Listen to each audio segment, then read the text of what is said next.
பாரத தேசத்திலேயே அதிகமான நிவேதனம் மாற மூர்த்தி பூரி ஜெகநாதன். 5600 கிலோ அரிசியை சாதமா பண்ணி நைவேத்தியம்.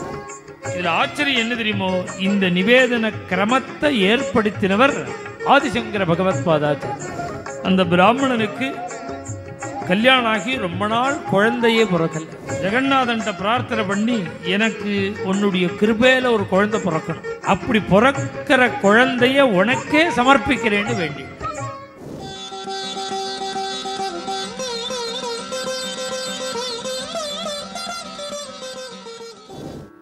பாரத தேசத்திலேயே அதிகமான நிவேதனம் மாற மூர்த்தி பூரி ஜெகநாதன் தான். எவ்வளவு இருக்குன்னு சொல்லுங்க. ஒரு நாளைக்கு எவ்வளவு அரிசி நைவேத்தியம் பண்ணுவார்? நம்ம ஊர்லெல்லாம் எவ்வளவு பண்ணுவார்? ஒரு படி, அதாவது 1 கிலோ அரிசியை அதையே சாதம் பண்ணி ஒரு தூக்கில் வச்சுட்டு 4-5 கோவிலுக்கு நைவேத்தியம் ஆயிடுறது இப்பெல்லாம். அந்த ஒரு தூக்கியே எல்லா சுவாமிக்கும் காமிச்சிட்டு வந்துடுறா. அப்படிதான் இருக்கு. கொஞ்சம் நிறைய நிவேதனம்னா திருப்பதி பெருமாளுக்கு. டாப் மோஸ்ட் ரொம்ப அதிக நிவேதனம் யாருக்கு தெரியுமோ? பூரி ஜெகநாதனுக்கு தான். அதுவும் எப்படி தெரியுமோ, எவ்வளவு தெரியுமோ நைவேத்தியம்? ஒரு நாளைக்கு 5600 கிலோ அரிசியை சாதமா பண்ணி நைவேத்தியம். 5.5 டன் சாத நிவேத்தியம். இது மாதிரி எந்த ஊர்லையும் கிடையாது. அந்த 5.5 டன் எப்படி தெரியுமோ? கேஸ் அடுப்பு கிடையாது, மண்ணெண்ணெய் ஸ்டவ்லாம் கிடையாது, விறகடுப்பு. விறகுல தான் நைவேத்தியம். வெங்கல பானை, இந்தாலியம் அந்த பாத்திரங்கள்லாம் கிடையாது, மண் பானையில தான் நிவேதனம். அந்த மண்பானையும் இன்னைக்கு யூஸ் பண்ணதை நாளைக்கு உடைச்சிருவா.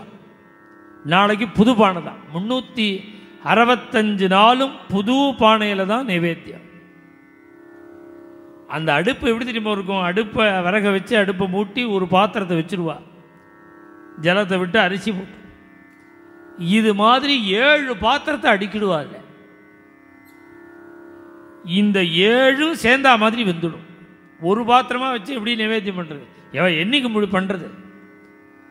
இது மாதிரி 5600 கிலோ அரிசியை சாதமாக ஆக்கி அதுக்கு சாம்பார், அதுக்கு கூட்டு எல்லாம் அப்படியே மலைமலையாக பண்ணியிருப்பாங்க. காவடி கட்டி இந்த பக்கம் அந்த பக்கம் 4-5 பானையை வச்சு தூக்கின்னு போய் நைவேத்தியம். அத்தனை நைவேத்தியம் கொண்டு வந்து வச்சு கதவை திறந்து ஜெகநாதனுக்கு நைவேத்தியம். இதில் ஆச்சரியம் என்ன தெரியுமோ? இந்த நிவேதன கிரமத்தை ஏற்படுத்தினவர் ஆதிசங்கர பகவத் பாதாச்சாரியர். இவ்வளவு நிவேதனம் பண்ணணும், இந்த முறையில் பண்ணணும், இத்தனையும் ஏற்படுத்தினது ஆதிசங்கர். இப்படி ஜெகநாதனுக்கு சேவை பண்ணிண்டு